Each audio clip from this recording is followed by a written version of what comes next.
Oh, hello and welcome to What Are We Talking About with Jamie Jakes. I am him, and today we are here to go over a real-life Superflex Dynasty rookie draft.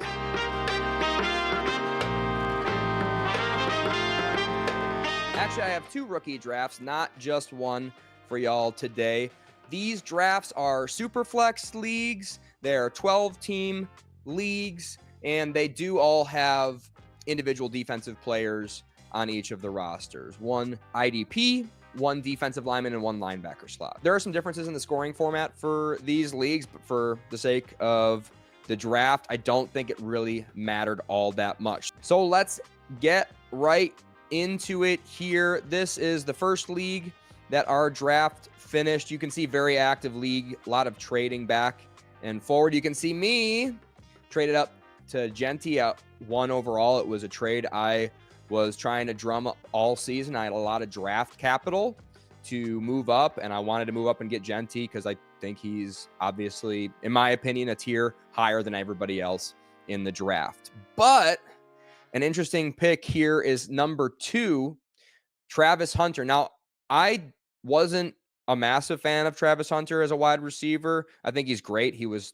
I think, my 3rd or 4th ranked wide receiver in this draft class. If you think he is the number 1, and I've heard a lot of smart people talking to microphones saying that he is the number 1 wide receiver in this draft class, if you believe that, Sleeper came out and announced that you can play Travis Hunter in your defensive slot, but he'll still score the wide receiver points like he would if he was in a wide receiver slot. So if he does end up going both ways, at least for 1 year, you can play him in that IDP slot and get basically an extra wide receiver to your roster. A little bit of a cheat code. For me, I'm just going to go with Ashton Genty because that's who I traded up to get. But if you wanted to go Travis Hunter 1st overall, if you can put him in an IDP slot or a cornerback slot, I'm not going to make fun of you for it. Number 3, Amarian Hampton, no big surprise. Number 4, Cam Ward. If you wanted to take either or in the 3 slot or the 4 slot, again, I'm not going to make fun of you for it. Moving up to TreVeyon Henderson for the New England Patriots. If I'm in this middle section here and Tet goes off the board, which he fell to 6, probably shouldn't have. Tet goes off the board, I'm probably looking to trade back if I have the 5 or 6 slot. I don't have Tet and I don't have Cam Ward sitting there for me. TreVeyon Henderson going to New England. Again, a guy I wasn't as big as the consensus was leading into the draft. Good landing spot with New England. I think he'll be the starter there. Will he be the bell cow there? I don't think so. And that's the big problem with drafting him at 5 is he never was really a high volume guy in college. And I don't like how that bodes for him fantasy wise in the NFL. Now he is the most explosive guy. I think people are looking for like the new and improved Devin Achane, but I'm not going to chase him here at the 5th overall pick. Ted McMillan falling all the way to 6 here. If you are lucky enough to get Ted at 6, I would sit right there, grab no matter what the format is. Luther Burden ends up falling to 7 in this draft, which, spoiler alert, he goes much later in the next draft I'm going to cover. A character concern guy, I think a pretty good landing spot. We'll see how the new head coach transitions from being an offensive coordinator to a head coach. Discipline-wise, we don't know how that's going to work. Also going to be competing with Colston Loveland in that offense, DJ Moore. So he's a guy who could get buried. With that being said, I think he's a much better prospect than Rome Odunze was, and he could usurp him, especially with the new organization. Maybe they don't like Odunze. I think with this draft, they kind of showed that they maybe aren't the biggest Odunze fans. And why would you be? He wasn't very efficient last year if you look at the stats. And honestly, a lot of the film, it wasn't something to write home about. A lot of people act like he didn't get the opportunity. He was behind Keenan Allen. No, he was on the field just as much as Keenan Allen. He was on the field just as much as DJ Moore the whole season virtually, and just didn't produce on a route per run basis or a stats counting basis. So big loss there for Odunze, big win there for Luther Burden. I think a team putting good draft capital in him. We'll see how he handles it. Quinshon Judkins, a guy again at 8, I'm kind of all the way out on, and Tyler Warren. I would definitely prefer Caleb Johnson here instead of Quinshon Judkins. Caleb Johnson, if anybody can produce for Iowa's offense in the NFL, they are going to be insane. That's a pretty putrid offense to play for, and I get it. They're supposed to be like a running school or whatever. Caleb Johnson did that, though. Stats-wise, he was awesome. Maybe didn't wow people in the combine, but for running backs, does combine really even matter that much? I don't think so. So Caleb Johnson, I would definitely take over Quinshon Judkins. Although Quinshon Judkins got drafted much earlier, got better draft capital, there was also another running back drafted there, and Jerome Ford's still there. We'll see who wins out. And in my opinion, it's just going to be a pretty bad situation, bad offense, bad ownership. Nothing makes you super excited about the position Quinshon Judkins is falling into there. Tyler Warren goes number 9 in this draft. Again, kind of a not so great situation over there in Indianapolis. I don't know who his quarterback's going to be. I think it's going to be Dan Jones, which I guess is an improvement for him as a pass catcher. We'll see if he's used in the Penn State form where he was like their everything guy, took snaps, was a wide receiver, played tight end, played running back. I don't see that happening, especially with the running back they already got there in Jonathan Taylor. So a guy, again, early round tight ends, I know they've paid off in the past couple of years. I'm not going to be the one to say these guys are going to be the same as them. And I'm going to probably pass on guys like that in the late first round. Okay, so here's where we're going to get hot takey.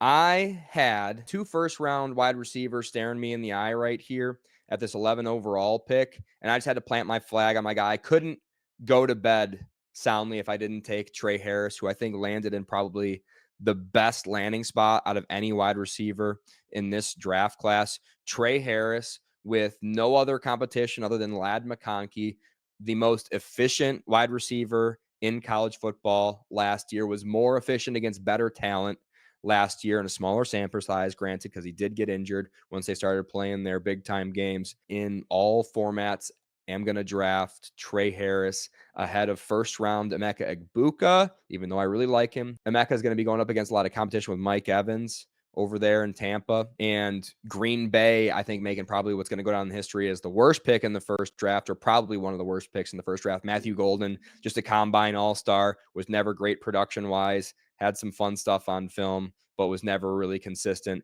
If you look at the stats or just whole games, you'll just notice he disappears, isn't a part of it. And that's not what you want to see out of first-round wide receiver in an offense that's supposed to be good with a quarterback that was drafted, granted late, but was drafted as a quarterback in the NFL. So I'm planting my flag. I'm taking Tre Harris right there. Not quarterback needy. If you wanted to take a swing at Jackson Dart here instead of Tre Harris, I would not blame you there. And the next drafter did take Jackson Dart at 112.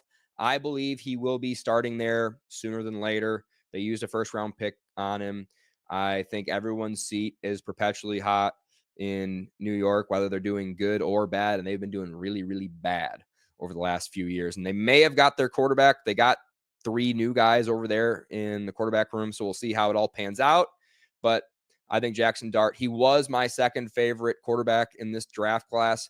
One of our regulars on the podcast had him ranked as his number 1. And in a yards per attempt basis, he was better. He was the best in the draft class. So that is a fair assessment to make. And he's very mobile. You could say he's maybe more mobile than Cam Ward if you do look at the film. So Jackson Dart there, I don't mind it at all. I think that's actually a pretty good selection. And I'm going to speed it up here a little bit. RJ Harvey drafted to Denver with 201. Don't know if I love that. Colston Loveland going here at the early second round. And that's for the first draft of tight end, whether you like him or hate him pre-draft. I think he's going to get a lot of opportunity here. He's going to get thrust into the starting role with the team in the new offensive regime, the new head coach regime. Colston Loveland apparently is their guy, and he's going to be used like it. So I don't mind you using an early second round pick. Middle first round pick, mid-late first round pick, not going to be my cup of tea. And this is, I think, appropriate for where Emeka Egbuka should go. He was one of my favorite wide receivers in the draft class. Great landing spot. He is going to have a good quarterback. I think this is a bigger win for Baker Mayfield than it is for Emeka Egbuka, though. I would have much rather have taken, and this is the only guy who I love who I didn't get in any of these drafts, is Jayden Higgins going to Houston. Virtually, again, pretty similar to Tre Harris, just going to get a good quarterback, a great offense, hopefully, this season, and be thrust into the second string role to their alpha number 1 over there. So I love it for Jayden Higgins, big receiver, one of my favorite prospects. He was just a target machine, and when you threw him a target, it wasn't hitting the ground. His every target film is one of those films that look like it's a highlight reel, and you kind of forget it's a highlight reel. So every once in a while, he'll drop one, or the ball will hit the turf, or it'll be an overthrow, and it'll kind of bump you because it's just so consistent with him. He's a guy I'm planting my flag on. Going to be an awesome guy and a great value if you're going to get him here in the early second round. A sure thing in the NFL. Speaking of sure things in the NFL, my sweet, sweet boy, I wasn't able to grab him in this draft, but Cam Skattebo falls to New York. I believe Cam Skattebo will be the number one running back there within the first 3 weeks. If I had to guess, day one, I think he's going to get the most carries for the team. Granted, he has to learn the playbook, all that sort of stuff. We'll see if he's able to do that, but I think he's going to usurp Tyrone Tracy almost immediately. Tyrone Tracy was drafted later than Cam Skattebo the year prior. He, in his whole college career, did not have as much rushing yards, receiving yards, or touchdowns as Cam Skattebo did in his final season with Arizona State. That's the difference in statistics that we're talking about between the two. I think they drafted Cam. They ran that card in as soon as they could to start him. And like I said, Daboll's on the hot seat. They're going to put their best guy out there. And I think Cam Skattebo is going to be the one by the end of the season for sure. We'll see how long it takes. But getting him here in the mid-second round, I love it. Early second round, I would take him at 201 in this draft class. No problem. Matthew Golden actually falls to, I think, ironically, an appropriate spot here at 206. This is about that range I'd be taking him, because even though I didn't love him as a prospect. I don't love the landing spot for him. Even if he sucks, will find his way onto a football field just because he was drafted in the first round. Even if he's terrible, he'll find his way on the field. And he's a pretty decent athlete. Not as good as what his combine would indicate, but finding him here at 206, I love it, especially seeing the guy who goes right after him, Jack Besh. I'm not a big fan of Jack Besh. I don't think he ever ran a 40. I'm probably going to be entirely out on him at cost until he falls way, way late in the draft. And even then, I'm probably not going to take him. Although I have to admit, I am surprised that he got taken so early by Las Vegas. But Vegas, not known for their great decisions in drafting wide receivers. So we'll see on that. Moving up to my pick, I had here at 208, Harold Fannin. My guy, not a great landing spot in Cleveland, which is why he's fallen here to 208, was kind of fell down the board in terms of tight ends. A lot of second-round tight ends were drafted in this class. With that being said, 208, getting Harold Fannin, who led college football in receiving yards last year, 10 out of 10, would recommend, and that's why I did it there at 208. Bashul Tootin going here to Jacksonville. I think this is way too early for Tootin. My pre-draft grade on him was kind of like a backup / special teams guy. And I think that's what the NFL said based on where they drafted him. Bashil Tootin here and 209 with the guys that were still available on this board. I'm just not going to be someone who's drafting Tootin at all, even though there was a lot of hype around him pre-draft and he had a great 40-yard dash, which doesn't matter for running backs. But to be fair, this is really where the draft starts drying up. Royals, which is, an underground sleeper type guy, goes at 210. Jayden Blue goes at 211. That's a pretty steep draft. When you have a second round pick, when you trade a second round pick, you're really hoping for a good asset in return. Here at 211, taking Blue, I think he's going to be third on the depth chart. I think he's going to be a special teams guy. So maybe he'll prove me wrong over there in Dallas, but I'm not taking him at 211. Shedeur Sanders, however, goes 212, which I think is appropriate, but I think we are sleeping on Dillon Gabriel too much. He was drafted ahead of Shedeur. The GM was pissed that he was forced to draft Shedeur. Dillon Gabriel, a mobile quarterback, undersized, but cannon for an arm and mobile. So fantasy-wise, that sounds great to me. I think he's going to find his way onto the field this season, and I think he's going to find his way onto the field this season before Shedeur finds his way on the football field this season. It is going to be must-watch television in preseason for these Cleveland Browns. I can't wait to watch it. Harold Fannin out there catching balls from Dillon Gabriel and Shedeur Sanders doesn't get much better than that. So although I don't mind taking him here at 212, I think we should be drafting Dillon Gabriel way earlier than he went in either one of these drafts that we have gone through so far. So moving up to the top of the third here, Jalen Milroe at 301 was drafted before Shedeur, has the highest ceiling fantasy football-wise out of any of the quarterbacks in this draft class. I would have definitely taken Milroe ahead of Shedeur there at 212. In fact, I think this is a great value to get him here at 301. With guys like Blue who went in the second round, I'm definitely taking a flyer on Milroe over that. Although I'm not optimistic about it, you don't have to be its third-round pick. You know, we're grasping at straws here. Now, Kyla Williams falls pretty far in this draft. I would be hitting him at the end of the second if I were these managers. Pre-combine experience was pretty slow news-wise, wasn't really high in a lot of rankings, was projected to be like outside of the top 200 guys picked in this draft. And a few guys kind of spoke up on social media, and they were right. Everyone started to look at his film, and it's pretty damn good. Not a developed route tree, but a freak athlete for sure. And a guy who lands in a great spot with virtually no wide receiver competition in New England. So sky's the limit for him. He's going to have to get trained up, but they got Vrabel over there and his coaching staff, so I believe in that. So I'm getting him here at the end of the second round, early third, absolute steal. Love that. Tyler Shuck going here at 303. Not going to be a knock your socks off fantasy football guy. We'll see who ends up starting. They didn't use a whole lot of draft capital on Shuck. So we'll see if they have Spencer Rattler, who was drafted with lower draft capital last year. So I'd say Shuck's ahead of him there. They might be the same age. Shuck is 25 years old. Big, tall guy, but that's about all of the attributes that you really see out of him that would indicate he would be a first-round guy at the age of 25 or a second-round guy at the age of 25. Ollie Gordon, we'll see. I think we all saw what happened when Ollie got paid, and his career kind of went down after that in college. So not a guy I really want to bet on if I've already seen him fail with the money that he just got. And this is pretty good value. And that's why I'm not drafting these first round tight ends, because a second round drafted guy who I love film wise, Mason Taylor, ends up falling here to the middle third round. One of the best picks of this third round, I think. And in both of my leagues, he fell pretty deep. A second round tight end, that's a lot of draft capital for a tight end.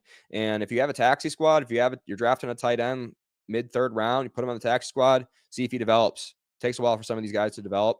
And maybe next year you're feeling pretty good about having Mason Taylor being kind of like the superstar for the New York Jets. Not to say that's a great landing spot, but good draft capital. Devin Neal falls really far in the draft at 306. More of a shot in the dark if you really liked him pre-draft.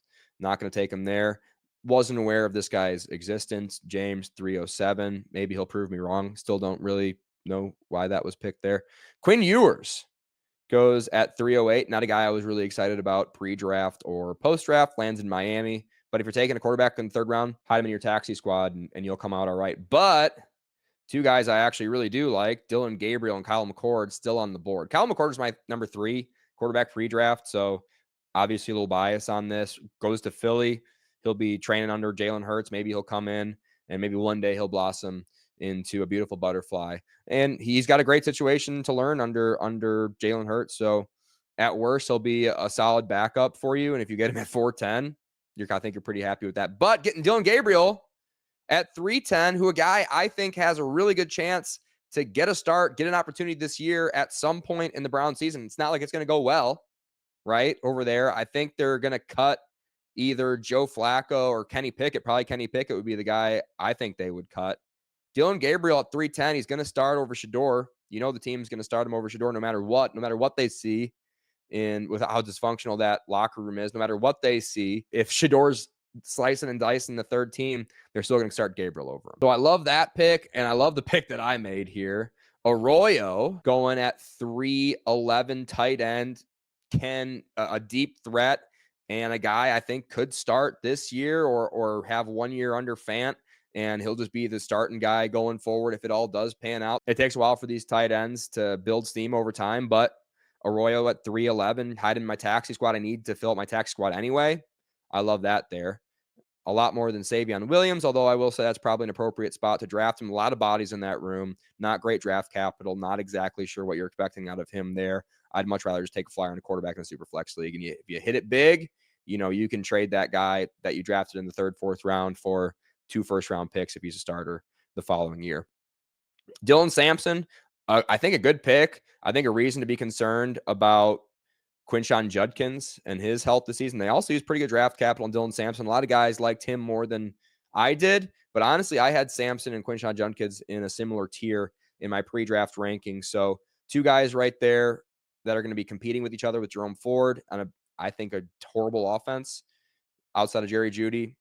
I'm not going to be super excited this year, but who knows? If you like Dylan Sampson, 401 ain't too bad of a price to get him. But Woody Marks, I think, is much more likely to rise the rank and hopefully one day usurp Joe Mixon for a starting job. You can hide him on your taxi squad for a year. He was one of my favorite guys coming out of school. He did get drafted with some okay draft capital for how a lot of other analysts had him ranked. So Woody Marks, sky's limit, fresh start over there in Houston. They're going to put the best guy out in the field. And I think Woody Marks could really start earning a backup role to Joe Mixon towards the end of this year. Riley Leonard, I thought he sucked. A horrible quarterback situation over there in Indianapolis. Wouldn't be drafting him under any circumstances. Terrence Ferguson goes 404. A great landing spot for Ferguson here at the Rams. Not a lot of competition there. They've been looking for a tight end for a while. Honestly, a guy where I was drafting late in the 3rd round, I was kind of tossing and turning between Ferguson and Arroyo. In this draft, I ended up going with Arroyo. Alec Ayamanor, 405. And a guy I drafted at 406, which I was pumped to have him fall for me here. A 3rd round drafted wide receiver, the most interesting prospect in this draft. And I think the biggest surprise for an offensive weapon, at least fantasy wise, drafted in the 3rd round. Isaac, I'm not going to call him TeSlaa. It's like Leviosa, not Leviosa. I'm going to say TeSlaa. All right. He had a TeSlaa t-shirt on at one of his pre-draft pro day parties or whatever. Isaac TeSlaa, white guy, 6'3" at the combine, ran a 4.44 at the combine, legit speed. Quarterback hated him. Don't know why. Didn't seem like the coaching staff liked him either.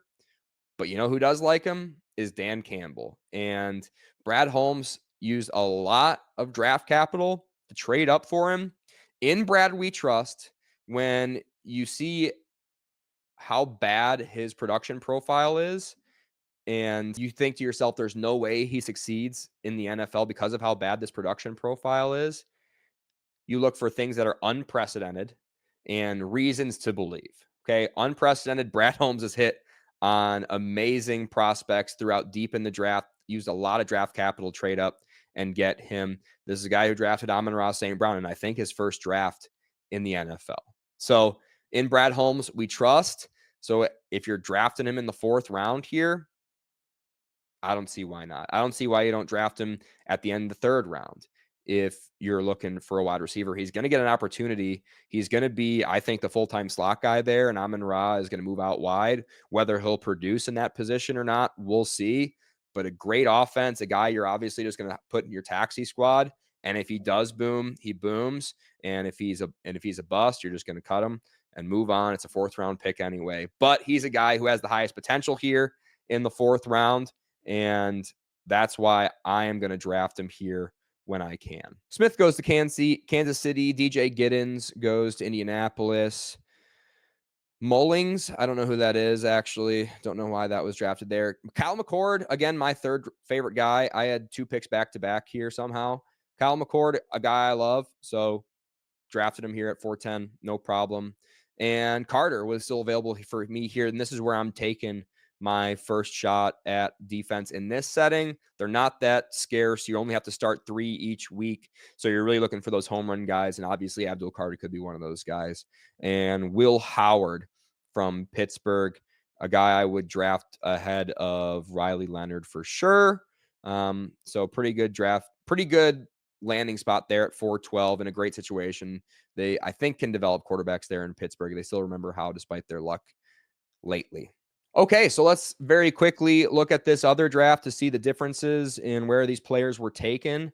I believe this draft is coming to an end. 5-round draft, but like I said, virtually the same settings, a little bit difference here and there, but nothing that would change your mind in any of these prospects.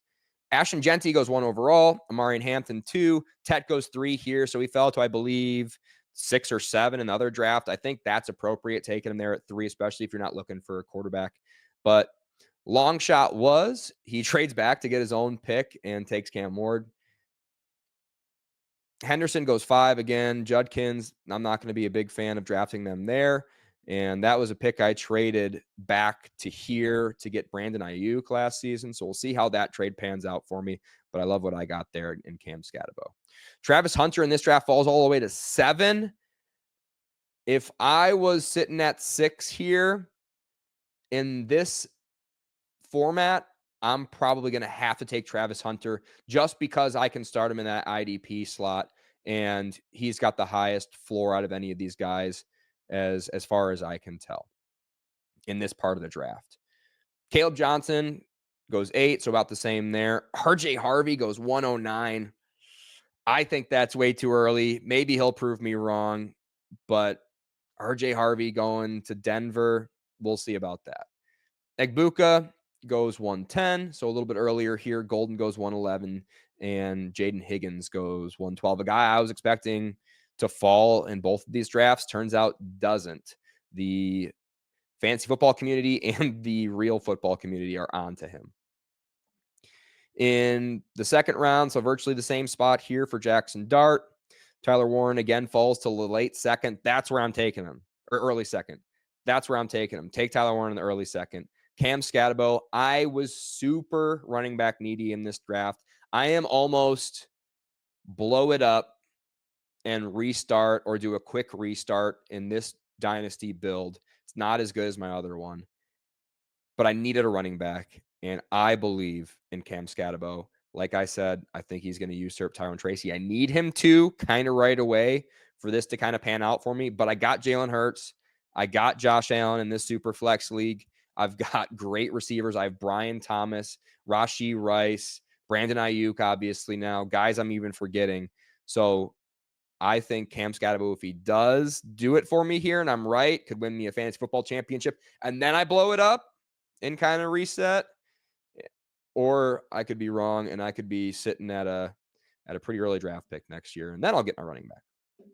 Anyways, Colson Loveland, again, this is a longer surviving league. I think this league is drafted a year prior to the league I showed you beforehand. So these guys are a little bit more seasoned vets, especially these guys drafting here, taking Colson Loveland and one of the OG dynasty managers here. Colson Loveland, early second for a first round draft pick. Love it there. Milrobe goes about the same spot. Rootin' Tootin' goes 206. Blue goes 207. You know how I feel about that. Too early. Shedeur goes 208. So he does not make it out of the second round in either of these drafts. And if you like Shedeur Sanders that much, you are probably going to have to draft him in the second round if you're lucky, if someone doesn't absolutely fall in love with him. I think I'm taking Dylan Gabriel before him because he's going to get the opportunity before Shedeur, and maybe it pans out. And he's a mobile quarterback, so sky's the limit for him. But at cost, based on this, I'm out on Shedeur Sanders. Luther Burden falls all the way to 209 here. So he goes, I think, 107 in the first draft, falls all the way to 209 in this draft. I think this is a much more appropriate place for him to land because it is a muddy situation over there in Chicago, and he could just come out in the wash. But with the guys who are still on the board outside of Tre Harris, who I was desperately trying to trade up for, I would be happy with getting him there at 209 in the draft. Jack Besh, again, goes pretty early. We'll see how that works. Kyle Williams, again, 211, doesn't fall very far in this draft at all. Tre Harris, however, falls all the way to 212, and I'm sick to my stomach because I was happy to get him at the end of the first round in my previous draft, and he falls all the way to 212. I'm trying to trade away Brandon Ayuk for 212 and next year's second round pick to trade up and get Tre Harris here. No one bites on me. I'm trying to trade up ever since Luther Burden. Try to trade up here, try to trade up here. No takers. Sick to my stomach that he falls 212 there. That's going to be a massive pick. And what I said is going to be a sure thing. Tre Harris. Mark my words. Alec Ayamanor goes very early, 301 in this draft. Not sure why. Ollie Gordon, 302, more appropriate there. Tyler Shuck is a great value, a guy who could start, probably will start at some point for New Orleans this year. They're going to be a bad team, though, so I don't know if that's the best situation to get into with an old quarterback, but getting him at 303, great. Jaden Arroyo, Ewers, Horton gets drafted in this one. He went undrafted in the last one, I believe. Smith, Brooks, Ferguson, Taylor, again, those tight ends going late third round. Great value there. Giddens. I get Fannin here at 402. I think that's a smashing value. I love that. TeSlaa falls all the way to 410. I was hoping he'd fall out of the fourth round here so I could pick him back up. Sampson falls all the way to 411. Great value there for a guy who could just be the starter there in 2 years. And then again, Carter going 412, about where I took him earlier. Schwessinger, which was a head scratcher of a pick for me. Got him in the early second round after they traded back out to get away from Travis Hunter. Bizarre pick for Cleveland Browns here. Kind of a bizarre pick, if I'm honest, for this draft class. Apparently, he thinks he's going to be day one starter. Maybe he is. Maybe I'm wrong. Maybe he's going to be an all-pro year one. We'll see on that.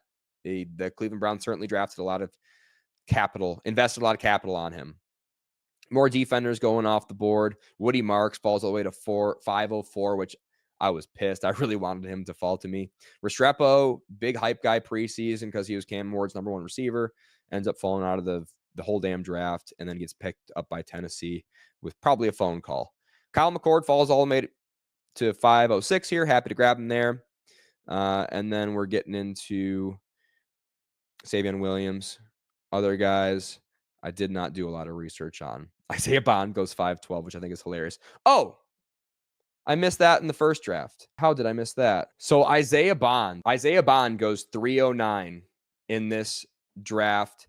And I just want to make it known, PSA, Isaiah Bond had some allegations pre-draft, I think post-combine, goes undrafted.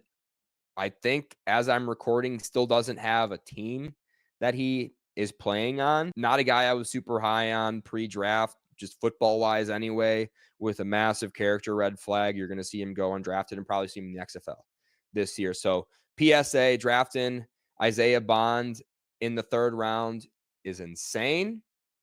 Please don't do it. But I did talk to that manager, and he was like, yeah, I'm aware of it. I'm confident he'll find his spot, and that'll be that. I'm like, all right, man. Good luck with that. And good luck with your Superflex Dynasty drafts. My name is Jamie Jakes. Thank you all for watching. Please subscribe. We'll see you next time.